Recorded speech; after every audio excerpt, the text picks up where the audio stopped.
continue our working through the book of Mark. We've skipped some. There's the transfiguration, and then a failed healing of a boy with, maybe we'd call it epilepsy, but a boy thought to be possessed by a demon. The disciples are unable to heal the boy, but Jesus is. We begin at verse 30. They went on from there and passed through Galilee. Jesus did not want anyone to know it. He was teaching his disciples, saying to them, "The Son of Man is to be betrayed into human hands. They will kill him. And 3 days after being killed, he will rise again." But they did not understand what he was saying, and they were afraid to ask him. Then they came to Capernaum, and when he was in the house, he asked them, "What were you arguing about on the way?" They were silent, for on the way they had argued with one another who was the greatest. He sat down, called the 12, and said to them, "Whoever wants to be first must be last of all and servant of all." Then he took a little child and put it among them. Taking it in his arms, he said to them, "Whoever welcomes one such child in my name welcomes me. Whoever welcomes me welcomes not me, but the one who sent me." The reading ends here.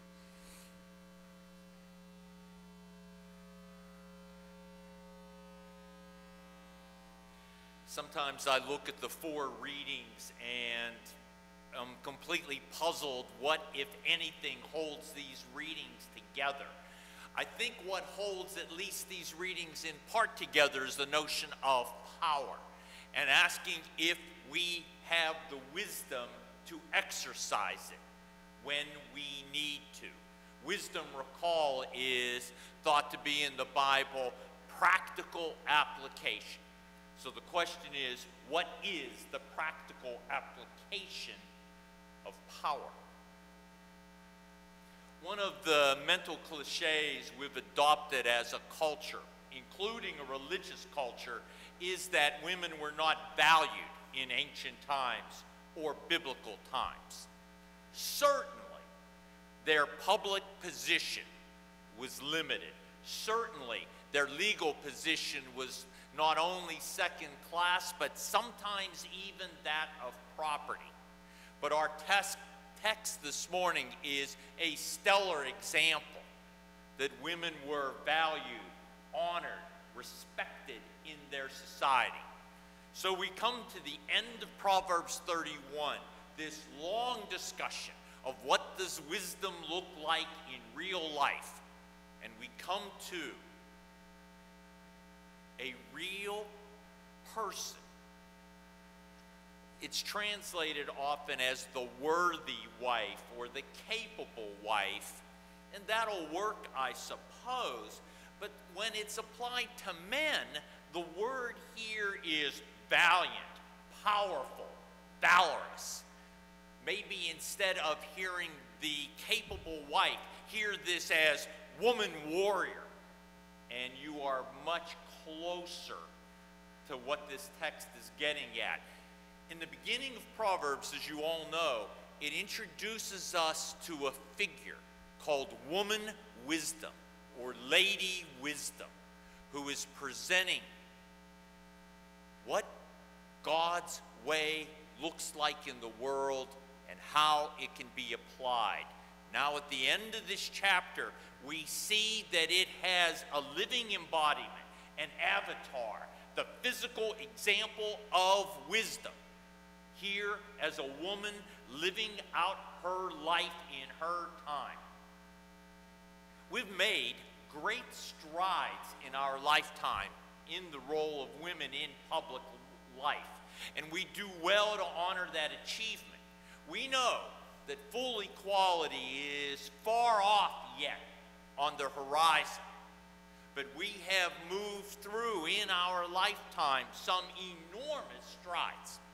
It's popular now to use the word agency for someone who can act in the private and public realm together, someone who can act with power in their life, publicly and privately. This passage is a fabulous example of this. She acts well, both publicly and privately. She's not put down for her acts of power. Think of all the words we use toward women who exercise power even yet in this new century. Not a hint of that here. She is being put up on the pedestal of being the very embodiment of divine and human wisdom. She has power. She has agency and uses it well. We have that old cliche when we spoke of cliches just in the last couple weeks. Actions speak louder than words. Her actions communicate what any person can aspire toward. Her life speaks volumes. The passage in Mark 2 is about power, and power in the church. We're not quite sure why the disciples lacked the agency to even ask Jesus a question. When for the second time they heard that Jesus was going to suffer, die, and then rise or be raised from the dead. We don't know why precisely they failed to be able to heal a boy afflicted by a demon or perhaps epilepsy. We don't know why they can't formulate a question. But we do know what they were, it says, arguing about. More, this is trading insults back and forth when they were on the way. Remember, the way is the word for walking in God's path. They're on the way, making it a little bar argument back and forth among each other. And they're arguing about greatness. Maybe it's because they failed to raise the boy and they're arguing who is the greatest healer.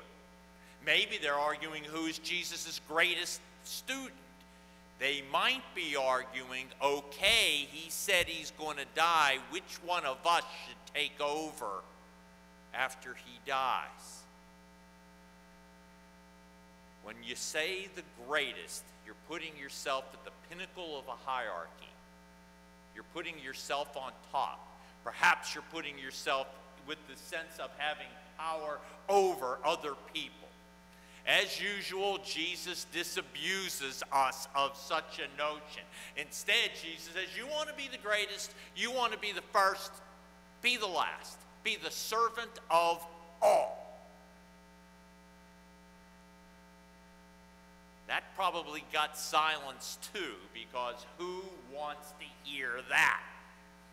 Then it continues. Let's be careful not to get romantic about this. Jesus takes a child and says, who welcomes a child like this welcomes me. I don't think Jesus is being sweet here or patting the kid on the head. Jesus is taking the very image, more in their time than ours, of course, of being vulnerable and ignorant and of no legal standing whatsoever. A completely dependent human being. You welcome the least, Jesus says. You welcome, accept, receive me. But in so doing, Jesus won't even take the power of that being for himself, but points it away to the one who sent him. Thomas Oden puts it this way. The good news is that Jesus welcomes us even when we do not understand or do not know or fail. Jesus embraces a child, the ultimate symbol of not knowing, not understanding, immature, undeveloped. He continues, we may not be rich or important in the eyes of the world, but everyone has the capacity to adhere to the way of God in Jesus Christ.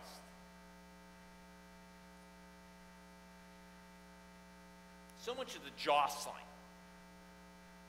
in our lives and even in the church is a search for status and approval.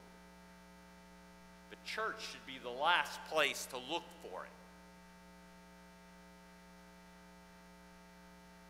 As the church moves, grows, develops, sometimes we change names.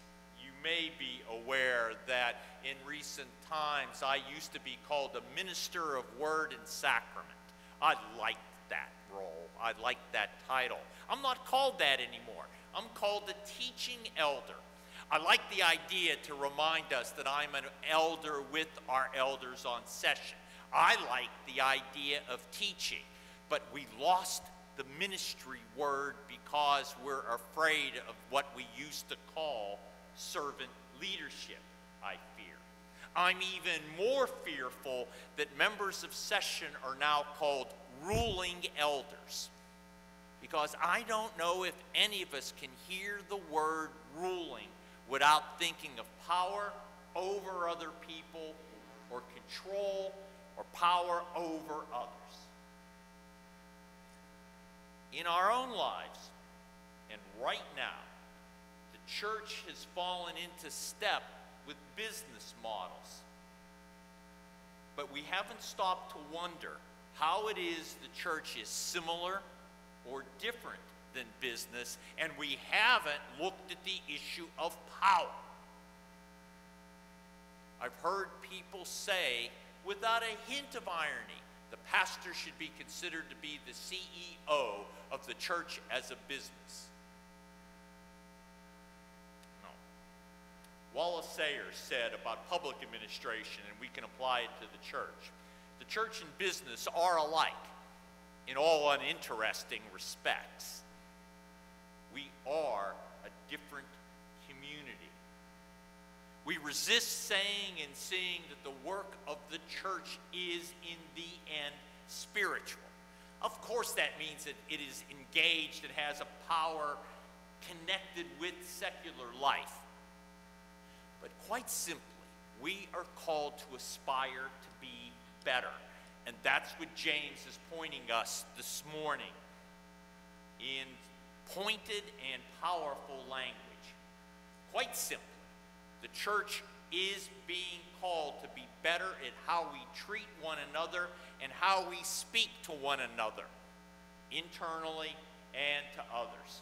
Our meetings can reflect the kind of virtues that James wishes to see. We should not be aping community boards unless their behavior models the best we can do in trying to work together as church.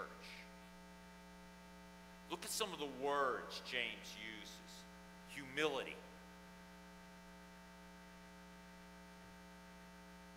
Sometimes humility has a sense that we put ourselves down, that we let ourselves be doormats.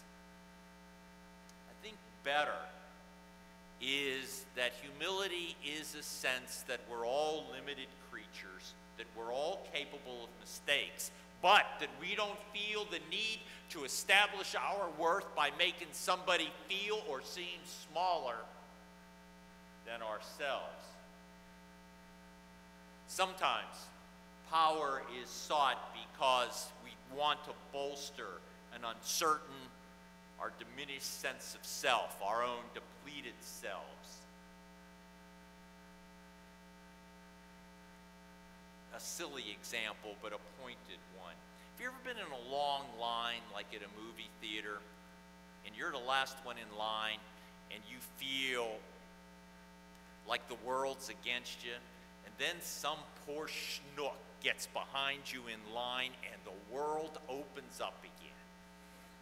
And then the longer the line gets, the better you're feeling about life because you're one step up on the ladder. A sense of humility allows us to exercise a sense of community, of loyalty, of fellow feeling that jostling for position and seeking status and hierarchy doesn't. I was given the opportunity, and it ended up being a practice, to go to Wood River Church last Sunday and make a presentation to elders about being an elder in the church. And I went all the way back to a book I read in the dark ages when I was probably just starting college. And it was written by a Nobel laureate, and it was called Exit, Voice, and Loyalty. And what he was afraid of, and it's come to pass, is that we've developed the market model for our relationships. What's the basis of the market? I'll take my business elsewhere. I'll exit, I'll leave, and go somewhere else. We've adopted the model in marriage. We've adopted the model in church. If I don't get my way, I'm leaving. Or now, more likely, if I don't get my way, I'll start my own church. That sense that there is something about relationships that bind us together has passed in many ways. Instead, James, even though the words are pointed, look at the words he says. How do we get along? Be forbearing with one another. Be willing to reason with each other. Be willing to yield a point if that's what's necessary. Be gentle with each other, he says. Be, although I don't translate it this way, be meek with one another. He doesn't mean meek as being milquetoast, but meek in Aristotle's sense of being capable of self-control, of having your passions tamed, of acting like an adult. A.K. Adams says, the commitment to the truth of the Christian life will oblige us to make ourselves inconvenient to gains of power. But on the other hand, as Martin Luther King said, the arc of the moral universe is long. James reminds us that we can, with patience, follow, anticipate, and bear witness to its curve. We will not force it to bend according to our specifications. One of the great shining examples the church can give is be an alternative to our power-grabbing and power-seeking, and instead to ask, how best can we serve one another and our world? We're going to bury a man on Thursday who was the embodiment of that, married to a woman of worth.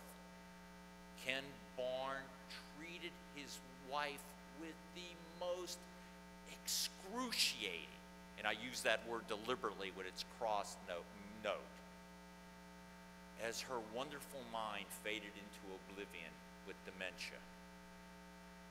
He kept her at home as long as he possibly could because he made her a promise. His life ended as an emblem of service. I can think of no better way to pass this way.